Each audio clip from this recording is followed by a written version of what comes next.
আর ওপর থেকে এইভাবে একটু তেলটা ছিটিয়ে দেবো, তাহলে লুচিগুলো খুব সুন্দরভাবে ফুলে যাবে। দেখো বন্ধুরা কত সুন্দরভাবে লুচিগুলো ফুলছে, এইভাবেই প্রত্যেকটা লুচি ফুলে যাবে।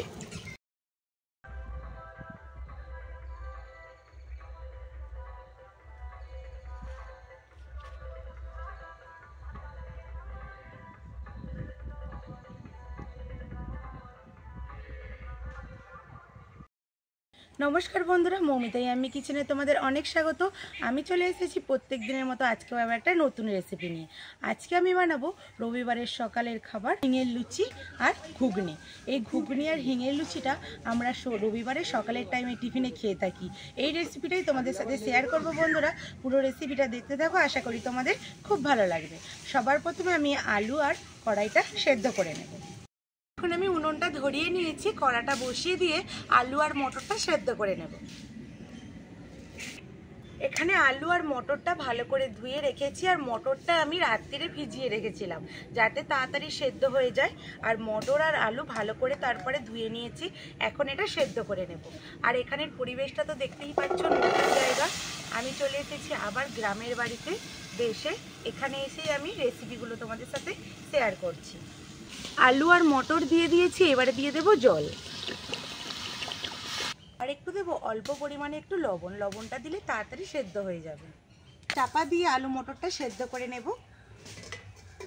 আলু আর মটর সেদ্ধ হতে হতে এখন ময়দাটা মাখিয়ে নেব।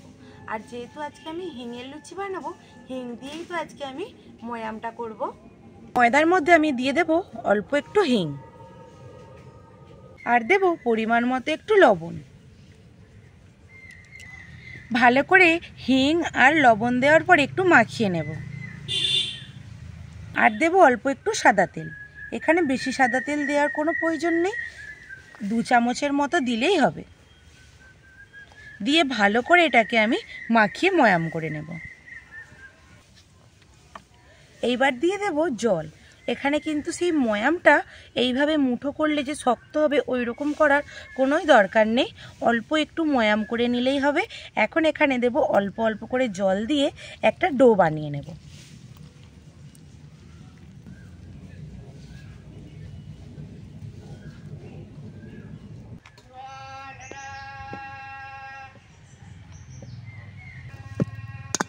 এখানে ভালোভাবে আমি ময়দাটা মাখিয়ে নিয়েছি। ময়দাটা মাখানো হয়ে গেছে, চাপা দিয়ে একটু সাইডে রেখে দেব। দিয়ে দেখব আমার মটরটা আলুটা সেদ্ধ হলো নাকি। আমি ঠিক এই রকম করে মাখিয়ে নিয়েছি, খুব বেশি নরম নয় আর খুব বেশি শক্তও নয়। এইটা ডোটা আমার মাখানো হয়ে গেছে। ওদিকে তো ময়দাটা মাখানো হয়ে গেছে, এইদিকে দেখি আলু মটরটা সেদ্ধ হলো নাকি।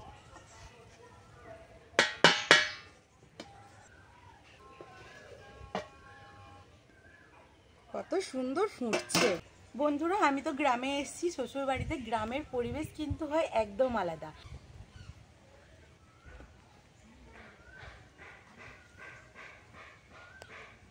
বন্ধুরা মটর সেদ্ধ হয়ে গেছে, এখন আলু মটর যে সেদ্ধ করে রেখেছি এটা নামিয়ে নেব।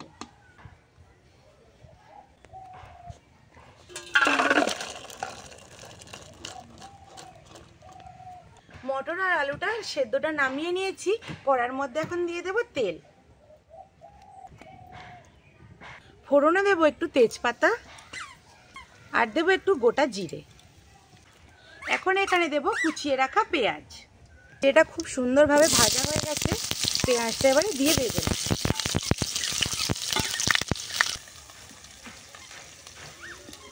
এখানে বন্ধুরা দেখো অনি একা একাই ঘুরে বেড়াচ্ছে আর গোটা মাটি মেখে বেড়াচ্ছে। ওর দাদাও যেমন এখানে আসলে একাই ঘুরে বেড়ায় আর ও একা ঘুরে বেড়াচ্ছে। এখন 2 ভাই বল নিয়ে খেলবে। পেঁয়াজটা ভাজা হয়ে গেছে, এখানে আদা রসুন আর জিরে আগে থেকে পেস্ট করে রেখেছিলাম, এটাও দিয়ে দেব।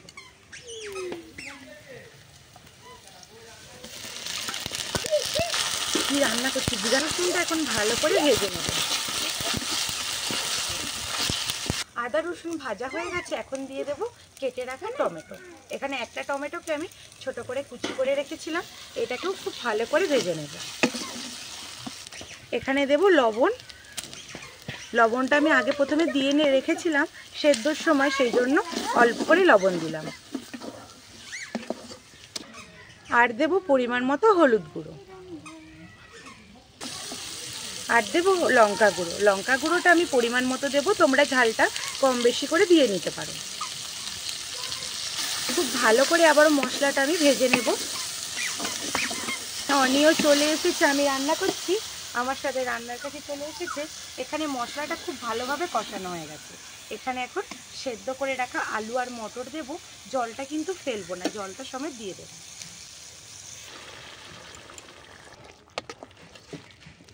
বন্ধুরা দেখো কালারটা কত সুন্দর এসেছে ঘুগনির। এখানে আমি দেব আর একটু অল্প জল। এবার চাপা দিয়ে 5 মিনিট রাখলেই আজকে ঘুগনিটা আমার হয়ে যাবে।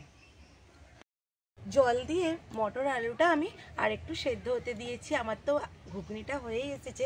ততক্ষণে আমি ময়দাটা আর একটু মেখে লিচিটা কেটে নেব। ওরা খুব ভালো করে মাখিয়ে নিয়েছি ময়দাটা। এইবার আমি লিচিটা কেটে নেব। এইখানে এইরকম সাইজ করে আমি লিচিটা কেটে নিচ্ছি।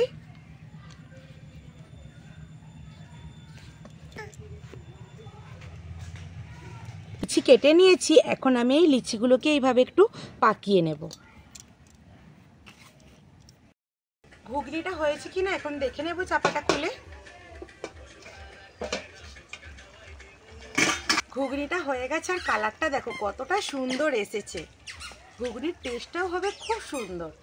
ঘুগনিটা নামিয়ে নেব। একদম দোকানের মতো ঘুগনি আমার হয়ে গেছে, নামিয়ে নেব। বন্ধুরা ঘুগনিটা ঢেলে কড়াটা ভালো করে পরিষ্কার করে ধুয়ে বসিয়ে দিয়েছি। আর এখানে ঠাকুমাকে ডেকে নিয়েছি। ঠাকুমা এখানে আমার লুচিটা বেলে দিচ্ছে। কড়াতে এখন দিয়ে দেব সাদা তেল। লুচিটা এখন ভেজে নেব, সেই জন্য কড়াতে সাদা তেল দিয়ে দিচ্ছি। তেল গরম হয়ে গেছে, লুচিগুলো এখন ভেজে নেব। আর ওপর থেকে এইভাবে একটু তেলটা ছিটিয়ে দেব, তাহলে লুচিগুলো খুব সুন্দরভাবে ফুলে যাবে। দেখো বন্ধুরা কত সুন্দরভাবে লুচিগুলো ফুলছে। এইভাবেই প্রত্যেকটা লুচি ফুলে যাবে। একটা হিঙের লুচি বানানো হয়ে গেছে, আবারও একটা দিয়ে দিলাম কড়ার মধ্যে। দেখো বন্ধুরা কত সুন্দর হয়ে প্রত্যেকটা লুচি কিন্তু ঠিক এইভাবে ফুলবে, ফুলকো ফুলকো হিঙের লুচি। এইভাবে আমি প্রত্যেকটা লুচি ভেজে নেব। প্রত্যেকটা লুচি ভেজে নিয়েছি, আর প্রত্যেকটা লুচি কিন্তু এরকম ফুলকো ফুলকো হয়েছে। এখানে লুচি, হিঙের লুচি আর ঘুগনি আমার রেডি হয়ে গেছে। এইবার আমি একটু ঠাকুমাকে টেস্ট করিয়ে দেখাবো কেমন হয়েছে আজকের হিঙের লুচি আর ঘুগনি। বন্ধুরা ঠাকুমার জন্য এখানে আমি প্লেটে সাজিয়ে নিয়ে চলে এসেছি। ঠাকুমা এখন খেয়ে বলবে হিঙের লুচি আর ঘুগনিটা কেমন হয়েছে। ঠাকুমা খেয়ে দেখো কেমন হয়েছে। কেমন হয়েছে ঠাকুমা? ভালো হয়েছে, খুব ভালো হয়েছে। আমার নাতবউ খুব ভালো করেছে, খুব ভালো হয়েছে। বন্ধুরা এখানে ঠাকুমা তো খাচ্ছে, ঠাকুমা খেয়ে বলছে খুব ভালো হয়েছে। হিঙের লুচি আর গরম গরম ঘুগনি। হিঙের লুচিটা তুমি প্রথম খাচ্ছ না ঠাকুমা? হিঙের লুচি খেতে কিন্তু খুবই ভালো লাগে। ঠাকুমা তো খেয়ে বলেই দিল। আর রেসিপিটা আজকে আমি এখানেই শেষ করছি। আর দেখা হবে নতুন কোনো একটা রেসিপি নিয়ে। বন্ধুরা আজকের রেসিপিটা কেমন হয়েছে তোমরা অবশ্যই কমেন্ট করে জানাবে।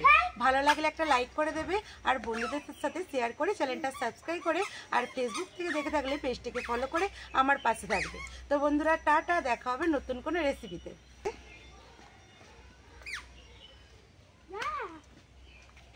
সত্যি বন্ধুরা খুব ভালো হয়েছে। তোমরা বাড়িতে অবশ্যই একবার এরকম হিঙের লুচি আর ঘুগনি বানিয়ে খেয়ে দেখবে, খুবই সুন্দর হয়।